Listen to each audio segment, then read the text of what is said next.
Hi students, I am Manisha Jain from Digras district Yavatmal. I am BSc in microbiology, MA in English literature and B.Ed. Today we came to the last part of this carbon compound chapter, polymers and macromolecules.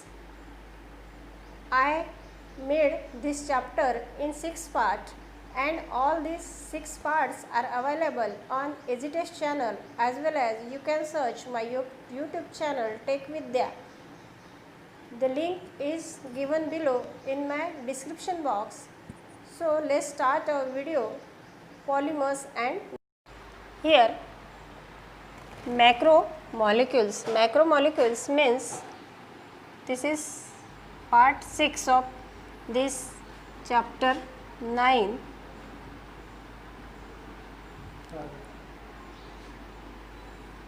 This macromolecules, today's topic is macromolecules. Here the two words are combined. Here one is macro and other is molecule.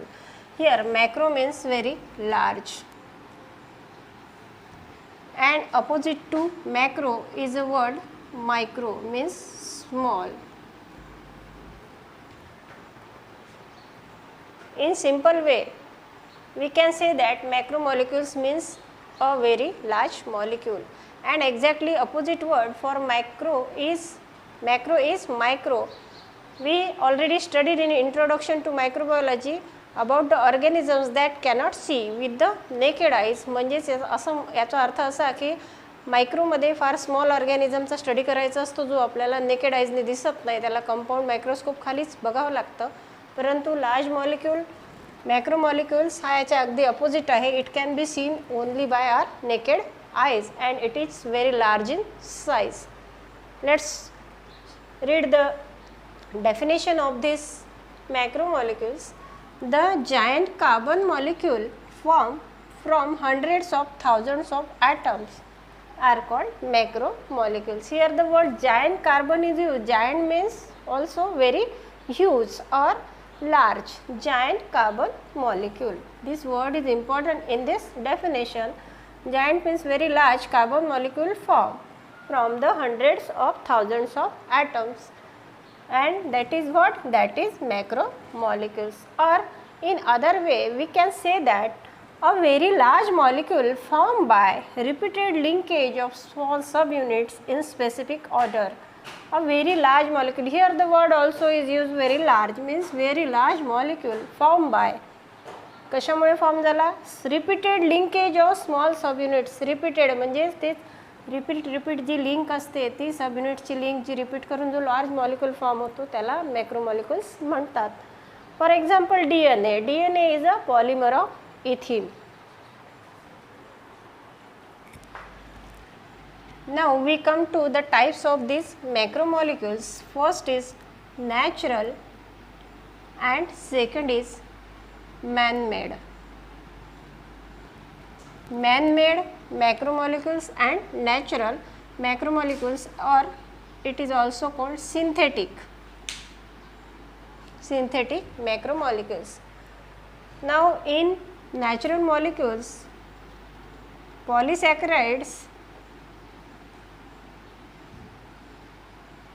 then nucleic acid and protein and nucleic acid are the natural macromolecules, and they are called the pillars of the living world. या polysaccharide, protein आणि nucleic ॲसिडला pillars of the living words म्हटलं जातं. Polysaccharides such as cellulose and starch complete our need of food, shelter and clothing. Polysaccharide like cellulose and starch completes our need of, fulfill our need of food, shelter and clothing. आपली अन्न वस्त्र निवाराची जी गरज आहे या पॉलिसॅकराइडमुळे पूर्ण होते. Cellular आणि starch हे पूर्ण करतात. इथे पॉली आणि सॅकराइड हा शब्द आलेला आहे. Saccharide means sugar and poly means many. Then second is protein. Protein constitute the large part of living animals, and it is also responsible for the movement of their body.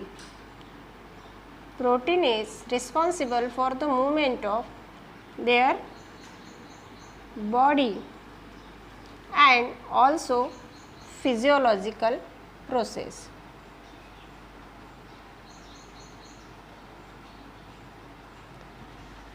प्रोटीनचं work काय आहे तर protein is responsible for movement of their bodies means animals body and also helps in physiological process. Then nucleic acid.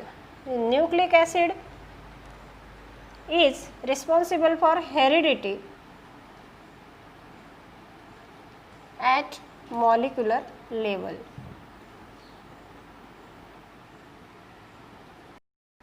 Now nucleic acid. Nucleic acid plays a very important role in heredity at molecular level. It regulates our heredity characters. Then man-made synthetic. आपण दिवस निघाल्यापासून ज्या वस्तू वापरतो त्यामध्ये plastic, rubber, नंतर आपलं जे PVC pipes आहेत ते किंवा सरफेस कोटिंग या अशा ज्या वस्तू आहेत या सर्व मॅनमेड और सिंथेटिक मॅक्रोमॉलिक्युल्सपासून तयार झालेल्या आहेत.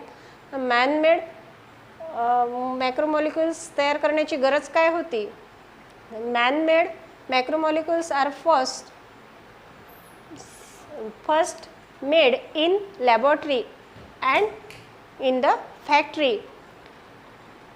to invent alternative to these natural macromolecules. या नॅचरल मॅक्रोमॉलिक्युल्सला अल्टरनेटिव्ह म्हणून सुरुवातीला मॅनमेड मॅक्रोमॉलिक्युल्स जे आहेत ते लॅबमध्ये आणि फॅक्टरीमध्ये तयार केले गेले. मेनली अल्टरनेटिव्ह फॉर नॅचरल मॅक्रोमॉलिक्युल्समध्ये सिल्क, कॉटन आणि वूल हे जे फायबर आहे हे नॅचरल मॅक्रोमॉलिक्युल्समध्ये येतात. सिल्क, कॉटन अँड वूल हे नॅचरली ऑकर आहे आणि याला अल्टरनेटिव्ह म्हणून मग इथे अदर फायबर्स शोधल्या गेले. त्याला आपण सिंथेटिक फायबर म्हणू. याला अल्टरनेटिव्ह म्हणून अदर टाइप्स ऑफ फायबर्सचं इन्व्हेन्शन झालं. फॅक्टरीमध्ये लार्ज स्केलवर ते तयार करण्यात आले. त्याची जी स्ट्रेंथ आहे ती सुद्धा मॅनमेड मॅक्रोमॉलिक्युलची स्ट्रेंथसुद्धा या नॅचरल मॅक्रोमॉलिक्युल्ससारखीच स्ट्रॉंग आहे. Then plastic use is very large in today's life, and from plastics we use various types of things. Then rubber is also synthetic elasto. Examples of man-made or synthetic macromolecules are sheet, pipes, and elastomers are made in this type, and elastomers is a alternative for rubber. It shows elastic property of rubber. Then plastic articles we use in our everyday lives are all the examples of this man-made synthetic. And at last, these natural and man-made synthetics are polymeric in nature.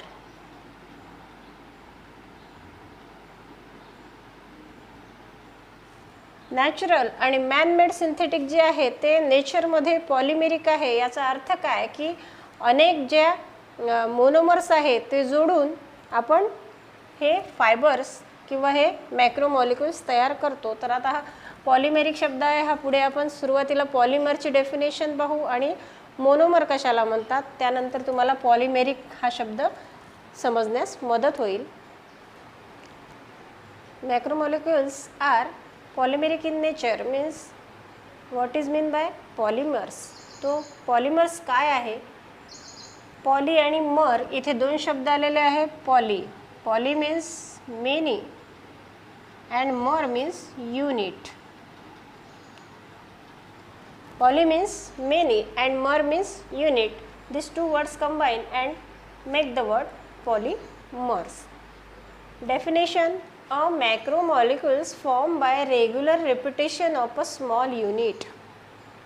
असा एक मॅक्रोमॉलिक्यूल जो regular रिपिटेशननी एका regular मॅनरमध्ये repeat केला तर त्याचा polymer बनतो. आणि repetition कशाचं? Small unit. म्हणजेच लहान लहान युनिटचा जर जोडल्या किंवा रिपिटेशननी त्याचा एक जो फॉर्म तयार होतो, जो मॅक्रोमॉलिक्यूल तयार होतो, त्याला आपण पॉलिमर असं म्हणतो. आता हा पॉलिमर तयार कशापासून होतो? तर हा पॉलिमर तयार होण्यासाठी आपल्याला स्मॉल युनिट लागेल. या स्मॉल युनिटलाच आपण मग मोनोमर हे नाव दिलं. इथे poly means many and mono means single. Single unit और स्मॉल युनिट. हा पॉलिमर तयार होण्यासाठी आपल्याला काही तयार करायचं आहे तर त्याच्यासाठी काही मटेरियल लागतं. तसं हा पॉलिमर जो आहे हा मॅक्रोमॉलिक्यूल तयार होण्यासाठी आपल्याला मोनोमरची गरज आहे. आणि रिपिटेशन कशाचं करताय आपण? मोनोमरचं. म्हणजे स्मॉल युनिटचं. Here small unit means single unit of monomer. Mono means single. आणि मोनोमरची डेफिनेशन, द स्मॉल युनिट हा शब्द वापरायचा आपल्याला. The small unit that repeats regularly to form a polymer. Monomer असल्याशिवाय पॉलिमर फॉर्म होणार नाही. मोनोमर आवश्यक आहे. मोनोमर असल्याशिवाय पॉलिमर फॉर्म होणार नाही. अनेक मोनोमर ज्यावेळेस जॉईन होतील, जोडल्या जातील, त्यावेळेसच हा पॉलिमर फॉर्म होईल. आपल्या साध्या शब्दामध्ये जर सांगायचं झालं, आपण एक आपल्या दैनंदिन जीवनातलं जर उदाहरण घेतलं तर असं म्हणता येईल आपल्याला की समजा आपल्याला एखादी साखळी बनवायची आहे किंवा एखादी कढी बनवायची आहे. आता ही कढी बनवण्यासाठी आपल्याला अनेक कड्या लागतील. या अनेक कड्या या साखळीमध्ये आपण इथे जोडलेल्या पाहतात. या अनेक कड्या म्हणजेच आपण याला पॉलिमर म्हणू शकतो. म्हणजे इथे आता 1 2 3 4 5 6 या 6 कड्या मी जोडल्या म्हणजे इथे पॉलिमर तयार झाला. पण हा पॉलिमर तयार करण्यासाठी, ही साखळी बनवण्यासाठी, चेन बनवण्यासाठी मला कशाची गरज भासली? मला सिंगल कडीची गरज भासली. माझ्याजवळ जर सिंगल कड्या असतील तरच मी ही चेन बनवू शकेल. मग आता या सिंगल कड्या जेव्हा मी जोडल्या तेव्हा पॉलिमर तयार झाला. मग सिंगल कड्या म्हणजेच काय? या सिंगल कड्यांना आपण मोनोमर असं म्हणू.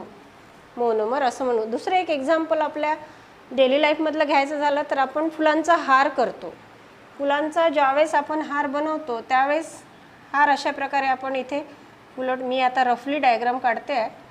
अशा प्रकारे आपण हा फुलांचा हार बनवला. मग याच्यासाठी आपल्याला एका फुलाने काम झालं का आपलं? नाही झालं. मग आपल्याला काय करावं लागली? अशी अनेक फुलं जे आहे ते तोडून आणावी लागली आणि मग मला या हारामध्ये ती ओवावी लागली आणि मग तो हार तयार झाला. तर मग हे सिंगल फुलं जे आपण आणले, आपण सिंगल त्या हारामध्ये जे टाकत गेलो, हा single flower means monomer. And here this garland means polymer. This garland म्हणजेच हार जो आहे हा पॉलिमर आहे. कारण याच्यामध्ये अनेक फुलं, एक फूल मिळूनच हा हार तयार झाला. या एक्झाम्पलवरून तुम्हाला मोनोमर पॉलिमरची आयडिया जी आहे ती नक्कीच क्लिअर झाली असेल. आता याआधी आपण एक्झाम्पल बघितलं. ते एक्झाम्पल बघितलं म्हणजे मोनोमरचं पॉलिमरमध्ये रूपांतर केल्यावर एक मोनोमर जोडल्यावर पॉलिमर तयार होतो. मग या प्रोसेसला काहीतरी नाव आहे. त्याचं नाव आहे पॉलिमरायझेशन. या प्रोसेसला पॉलिमरायझेशन, या रिॲक्शनला पॉलिमरायझेशन असं नाव आहे. तर इथे आपल्याला पॉलिमरायझेशनची डेफिनेशन काय करता येईल? The reaction in which monomer is converted into polymer is called process of polymerisation. I repeat the definition. The reaction in which monomer is converted into a polymer, this process is called polymerization. Then example of this polymerization is synthesis of polyethylene. Here poly word comes. Synthesis of polyethylene. Polyethylene कसा तयार होतो? By the process of polymerization. Here this is ethylene. This is second ethylene, this is third ethylene. This here plus sign is given, means this molecule is single, this molecule is single, and this molecule is single. Hence we called these molecules as a monomer, means single molecule of ethylene. Then it undergoes polymerization process.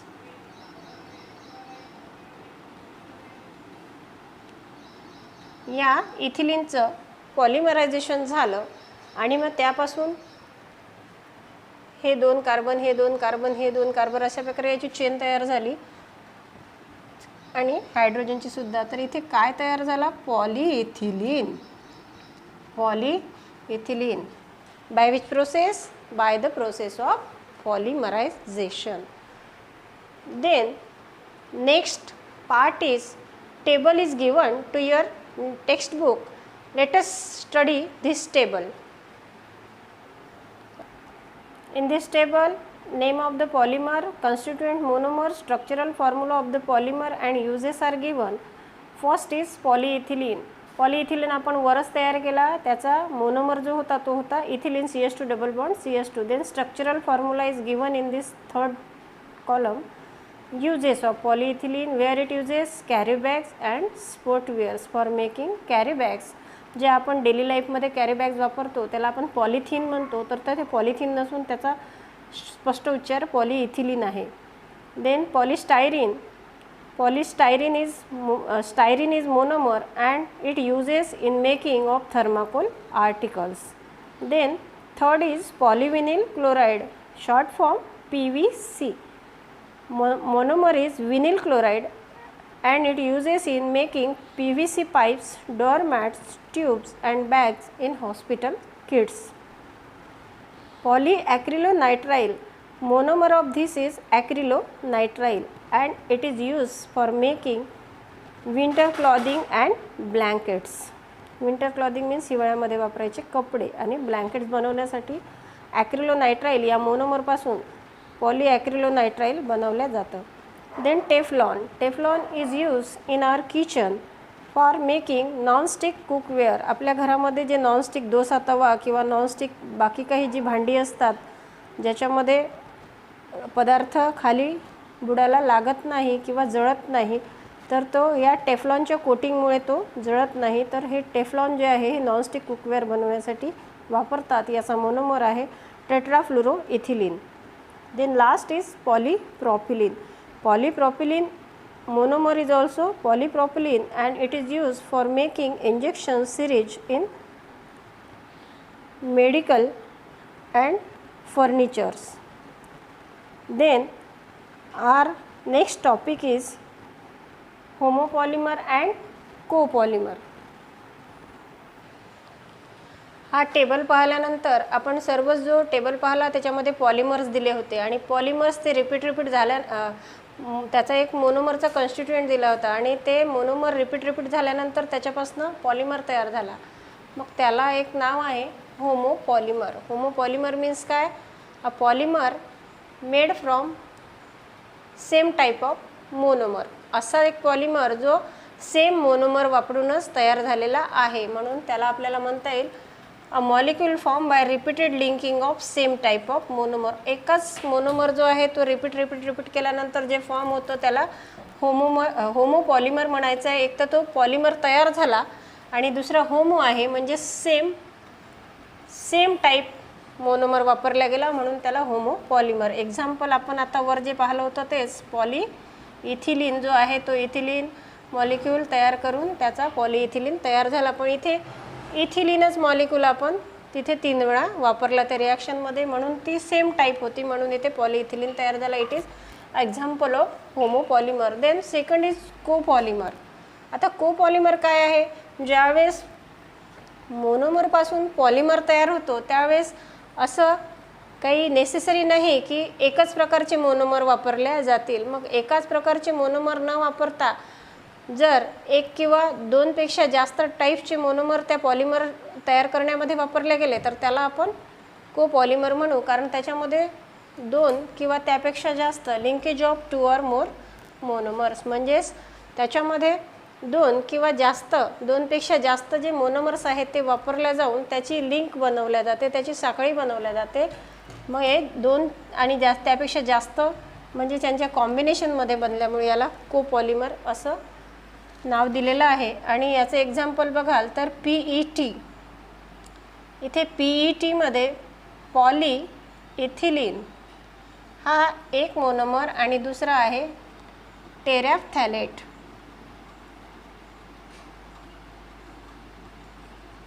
इथे दोनच्या कॉम्बिनेशननी हा PET जो molecule आहे, जो polymer आहे, तो बनलेला आहे. तर पॉलीइथिलीन हा एक आणि टेरॅफ्थॅलेट दुसरा, म्हणून याला कोपॉलिमर या कॅटेगरीमध्ये आपल्याला टाकता येईल. यांचे जर स्ट्रक्चर आपण पाहायला गेलो तर वरच्या टेबलमध्ये जसे दिलेले आहेत तसे लिनियर असू शकतात, किंवा आपण आधीच याचे स्ट्रक्चर पाहिले ब्रँच चेन असू शकतं किंवा क्रॉस लिंक स्ट्रक्चर याचं असू शकतं. Then properties. What about properties? Properties ज्या मोनोमरपासून तयार झालेला आहे त्या मोनोमरच्या प्रॉपर्टी या पॉलिमरमध्ये येणार. म्हणजे properties of polymer depends on the type of monomer from which it is formed and also structure of monomer. Then next table in is your textbook page number 133.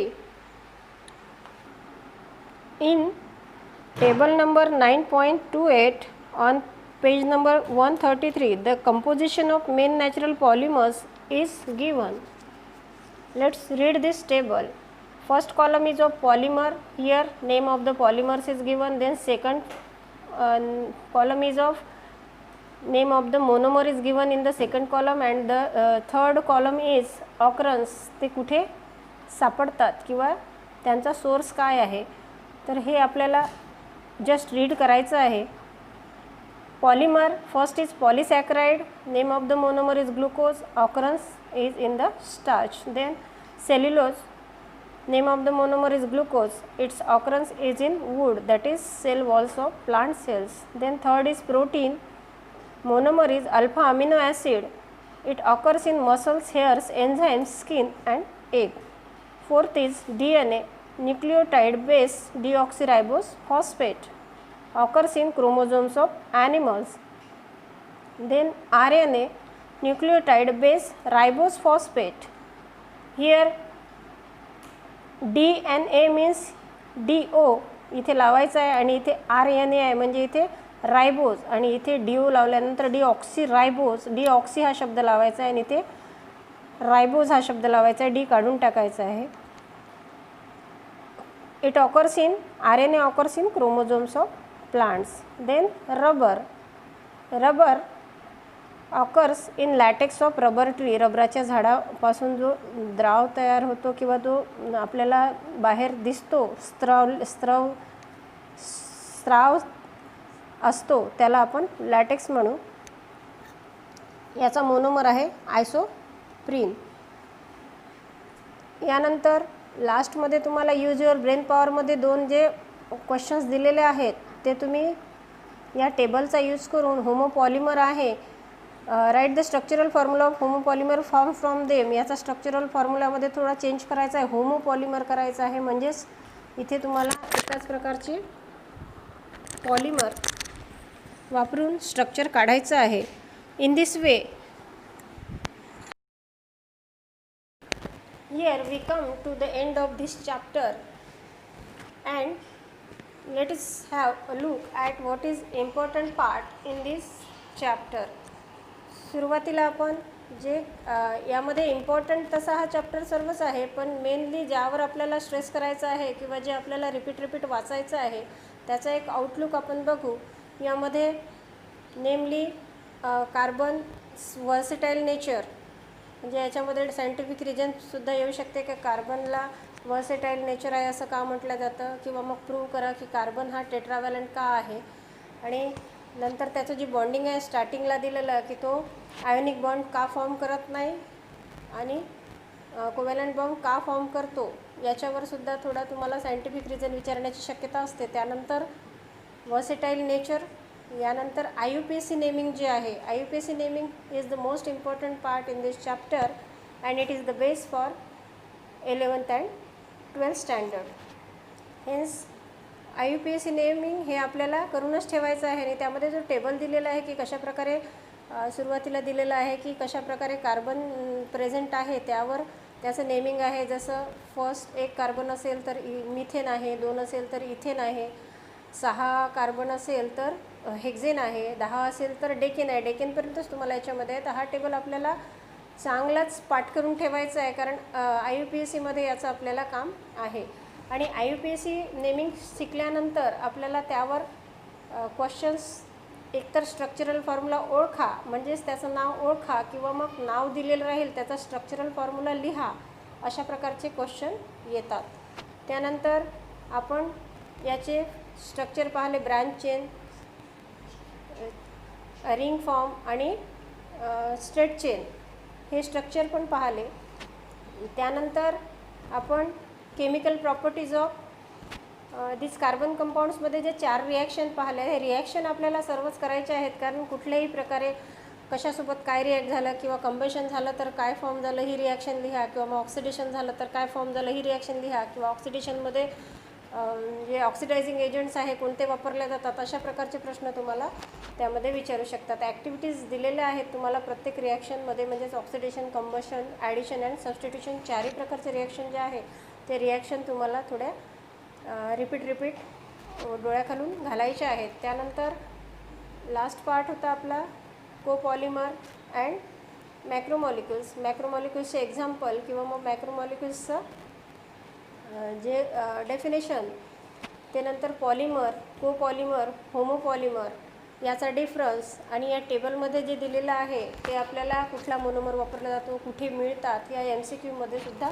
Question विचारले जातात. त्यानंतर आपण एक महत्त्वाचा याच्यामध्ये एक पार्ट अजून पाहिला, तो म्हणजे chemical properties of ethanol and ethanoic acid. तर इथेनॉल आणि इथोइक ॲसिडच्या केमिकल प्रॉपर्टीजमध्ये इथेनॉल सोडियमसोबत कसा रिॲक्ट होतो त्याची रिॲक्शन विचारू शकतात.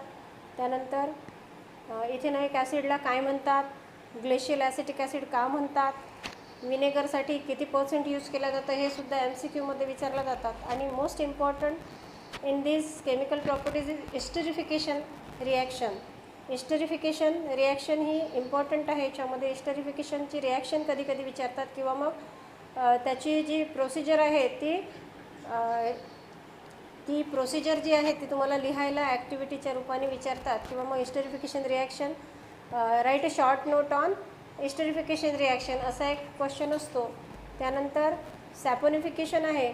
सॅपोनिफिकेशन थोडं शॉर्टमध्ये दिलेलं आहे, पण इस्टरिफिकेशन जे आहे ते महत्त्वाचं आहे. टाईप्स ऑफ रिॲक्शन्स, इथे हे पण एक इम्पॉर्टंट पार्ट आहे या चॅप्टरमधला. तर अशा प्रकारे ज्या काही छोट्या छोट्या definitions, for example copolymer, पॉलिमरायझेशन, then saponification, इस्टरिफिकेशन, ॲलोट्रॉप्स हा शब्द आलेला आहे. तर हे जे आहे हे आपल्याला थोडं ओव्हरलुकिंग याचं करायचं आहे.